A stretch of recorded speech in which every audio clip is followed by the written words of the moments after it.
আজকে যারা গরুকে লালন পালন করে পোষে তারা তো আজকে চাপ দিচ্ছে যে আমাদের গরু বিক্রি হচ্ছে না, অতএব এমন একটা কথা ছড়াও যাতে ঝোঁকে পড়ে মুসলমানরা সব কিনে নেয়। কিনে নেওয়ার পরে কেন মুসলমানরা কিনছে না, কিনে নেওয়ার পরে দেখা যাবে হঠাৎ করে বলবে যে যারা দেবে তাদেরকে ফাইন করা হবে। অতএব বিক্রি এদিকে হয়ে গেল, তোমরা বিপদে পড়লে না, তোমরা আর আমার বিরুদ্ধে যেও না, তোমাদের গোডাউনে যা ছিল আমি বার করে দিলাম, এবারে ওই বেটাদের ঘরে আমরা ধরবো। অতএব এই চক্রান্ত হতে পারে। যেমন মানুষ জন্ম হলে বার্থ সার্টিফিকেট দেয়, ঠিক তেমন গরুরও বার্থ সার্টিফিকেট দিতে হবে। বাজারে বাজারে সব ওই অফিসার নিয়োগ করতে হবে, কোনটা 14 বছরের, কোনটা কি কত বছরে, তার জন্য বার্থ সার্টিফিকেটের ব্যবস্থা করে দিতে হবে। এগুলো করে দেওয়া দরকার হয়। তাহলে শুধু কুরবানি কেন, সারা বছর টোটাল জায়গায় বন্ধ হবে। এবং 14 বছর কেন, 14 বছর পরে কি তাহলে সেটা ধর্মীয় ভাবাবেগ থাকে না? টোটাল গরুকে জবাই করা বন্ধ হওয়া দরকার। বললে তো শুধু হয় না। নওশাদ একবার নবান্নয় গেছিল মমতা ব্যানার্জির সঙ্গে দেখা করতে, কি বিষয়ে, সেই যে ভাঙরে কি অশান্তি টাশান্তি হচ্ছিল পঞ্চায়েতে, সেই ব্যাপার নিয়ে। তখন অনেকে বলছিল নওশাদ এখন টিএমসির দালাল হয়ে গেছে। আবার অনেকে কুরবানির ঈদ সরকারের পক্ষ থেকে ঘোষণা যে 14 বছরের নিচে কোনো গরু কুরবানি করা যাবে না, ধরা পড়লে জেল জরিমানা হবে, কি বলেন?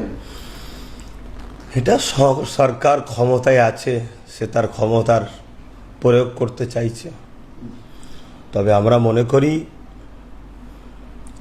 গরুকে 14 বছরের নিচে শুধু কুরবানি কেন, কোনো জায়গায় যদি করলে সেটাকে রুকার জন্য সরকার চিন্তা ভাবনা করে, তাহলে জানতাম সরকার সবার জন্য সমান আইন করছে। আইন তো সমান হওয়া দরকার, কিন্তু এটা মূলত হচ্ছে বড় বড় কোম্পানি আছে সমাজে, সেই কোম্পানি যাতে এই গরু প্রোটেকশন সেখানে আরও বেশি হয়, সাপ্লাই আরও বেশি হয়, এবং সেখান থেকে বড় চাঁদা যাতে আসে, এটাই একটা শুধুমাত্র লক্ষ্য।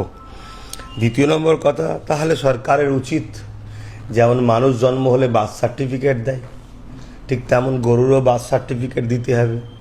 বাজারে বাজারে সব ওই অফিসার নিয়োগ করতে হবে, কোনটা 14 বছরের, কোনটা কি কত বছরে, তার জন্য বার্থ সার্টিফিকেটের ব্যবস্থা করে দিতে হবে। এগুলো করে দেওয়া দরকার। এগুলো করতে পারবে না, শুধু বলে দেবে পাওয়ারের জোরে, তাহলে বুঝতে হবে সংবিধানকে মান্যতা না দিয়ে কাজ করতে শুরু করেছে। তাহলে তার জুলুমের বিরুদ্ধে, যেমন বিগত সময় কোনো সরকার জুলুম করেছে তার বিরুদ্ধে আন্দোলন হয়ে মানুষ সরকারকে ফেলে দিয়েছে, এই সরকারেরও জুলুমের বিরুদ্ধে মানুষ সোচ্চার হবে। তাহলে এবারে কি গরু কুরবানি হবে না? যার পছন্দ সে দেবে। অনেকেই তো বলছে যে গরু কুরবানি, তবে অনেক জায়গায় বলছে যে গরু কুরবানি করতে বলছে থানায় থেকে। আমি মনে করি এই থানায় থেকে বলছে বলে এই কথার খপ্পরে পা না দিয়ে যে কোনো জিনিস একটু ভেবেচিন্তে কাজ করতে হবে। কেন যারাই বারণ করলো তারাই আবার হঠাৎ করে বলছে তাদেরই একটা অংশ, তাহলে এটা কোনো এক জায়গায় ফাঁসা বা ষড়যন্ত্র হতে পারে।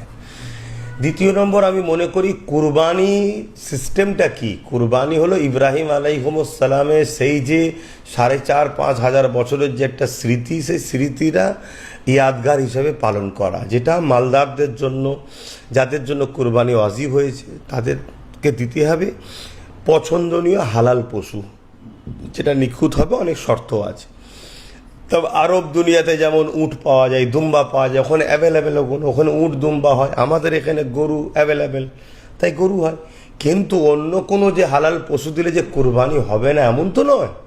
তাহলে আমার মনে হয় গরুকে আমরা যতটা না বেশি লালন পালন করি তার থেকে বেশি অমুসলিম ভাইরা করে, এবং এই গরুর ওপরে তাদের একটা বিরাট বড় রুজি রুটি জড়িয়ে আছে। হয়তো দেখা যাচ্ছে অনেক মানুষের দিন ঠিক হয়ে থাকে, এই কুরবানির পরেই দেখা যাচ্ছে 2 লাখ টাকার গরু নিয়েছে লোন নিয়ে, সেটা হয়তো 10 লাখ টাকায় বিক্রি হবে। কেন এত বেশি দাম চড়া হয়, আর আমরা আল্লাহর রাস্তায় উৎসর্গ করব সেই উদ্দেশ্য করে তখন আমরা এই দামটাও দেখতে যাই না।